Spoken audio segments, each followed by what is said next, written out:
You notice I have not been talking much about the Fed. I've not been talking about this debt ceiling. I'm not talking about it.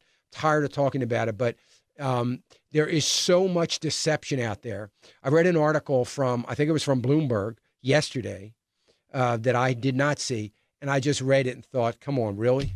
This is not, there were some accuracies in there, but there were a lot of things that weren't accurate. And I'm not talking about the whole budget ceiling deficit like I usually do and like I have in the past. I talked about it at length this morning on Sandy Rios's program with Fred Jackson, who was filling in for Sandy. So you can go back and grab that podcast and listen to that if you want to get a little bit more detail.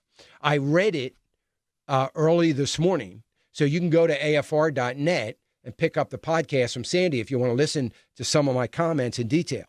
But I'm just going to say this. If this this compromise to, and I don't want to say raise the debt limit, don't be deceived. The word is suspend the debt ceiling, not to raise the debt ceiling, not to say that the legal limit that the government has to stay under in their spending is now $20 trillion. That's not what they're talking about. They're talking about suspending it. Let's just forget about this whole debt ceiling issue.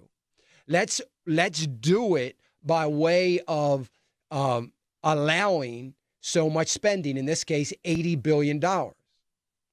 Now, it's almost comical to think that the current debt that we have starting the day this would get signed by the president, which, again, I don't think it's going to be, but starting that day through September of 2017, to think that the government's only going to spend $80 billion, it's comical.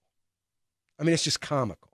So it's not, I don't care the way this thing's written. I don't care about it. It isn't going to happen. If you don't believe me, check back with me 6 months from now. We'll take a look at it and see how much it, probably in 6 months, it will already have gone up $80 billion. So, but anyway, so it's being suspended. But the idea, my concern would be that if the defense hawks, those that are concerned about a strong national defense, and those that are concerned about deficit reduction, if they don't feud over this, and all the other liberal Democrats, liberal Republicans that want more domestic spending, less defense spending, so on and so forth, if there isn't any kind of feuding over this and it gets passed in the House of Representatives, which I don't think it will, as a clean bill, the way it is right now, and then goes to the Senate, which I can't imagine it getting through the Senate, but gets through the Senate clean, if that happens, which again, I don't think it will, maybe I'm being overly optimistic, but if it does, we're in big trouble. Because what it means is that we have a body of Congress that has rolled over to give what I used to call a radical Marxist, President Obama, giving him everything he wants for the sake of some sort of weird compromise here. We're doomed. I mean, if that happens. So I don't think it's going to happen. It's going to get tweaked. It's going to get changed. I said to Fred this morning, I don't know why I even read the thing because I'm going to have to read it again because it's all going to change.